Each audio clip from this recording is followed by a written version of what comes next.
dans le prochain épisode de Demain nous appartient. Tandis que Victor est arrêté, Sandrine fait une découverte macabre. De son côté, Judith tente de manipuler son père. Attention, les paragraphes qui suivent contiennent des spoilers sur l'épisode de Demain nous appartient diffusé demain soir sur TF1. Si vous ne voulez rien savoir, ne lisez pas ce qui suit. Vendredi 1er janvier dans Demain nous appartient. Victor est arrêté après avoir souhaité ses meilleurs vœux à son fils pour la nouvelle année. Victor annonce que Lou l'a quitté mais promet de tout faire pour qu'elle revienne.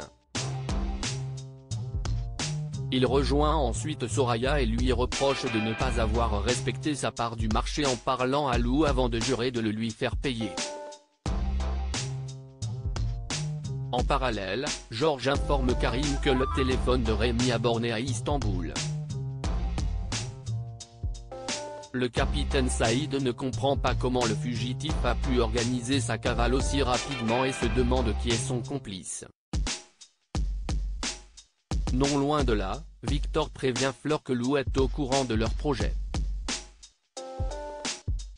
Alors qu'elle craint de finir ses jours en prison, Victor garantit qu'il ne dira rien à la police à condition qu'elle l'aide quand il sera derrière les barreaux.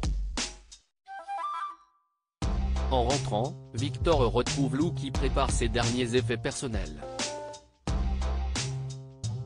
Même s'il se dit prêt à renoncer à son projet par amour pour elle, l'avocate, qui ne le croit pas, déclare qu'elle ne veut plus jamais avoir affaire à lui. Au moment où elle charge le coffre de sa voiture, Timothée vient à sa rencontre et indique vouloir partir avec elle.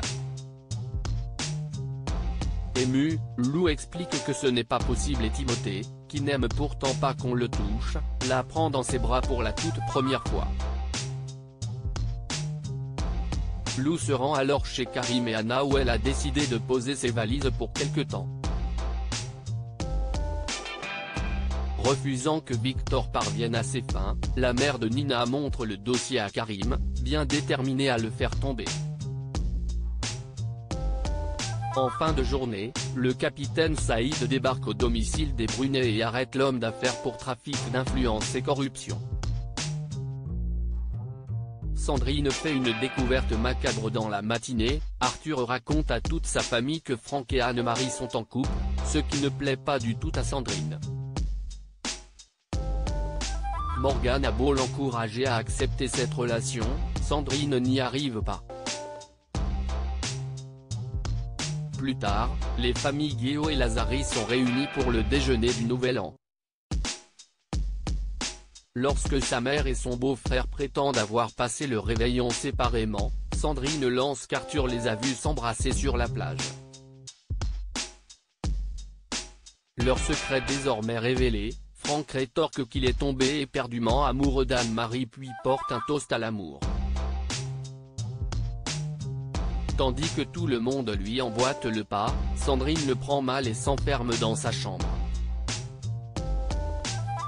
Une fois seule avec sa compagne, elle reconnaît qu'elle a surréagi mais ne peut toutefois se résoudre à ce que sa mère puisse être libre et heureuse. Sur les conseils de Morgane, Sandrine se rend chez Franck pour lui présenter ses excuses mais le surprend en train de cacher un cadavre dans le coffre de sa voiture.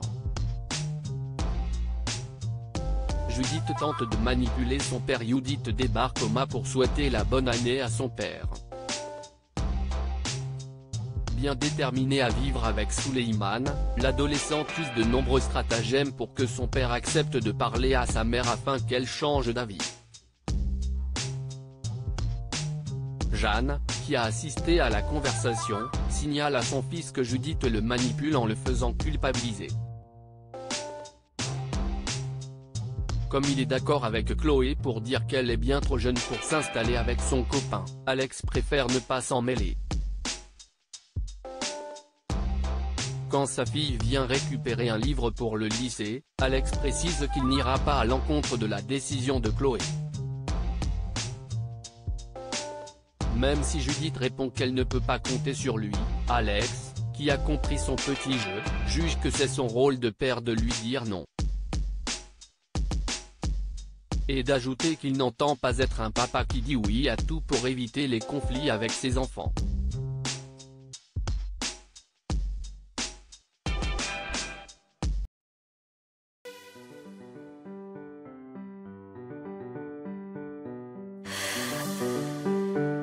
The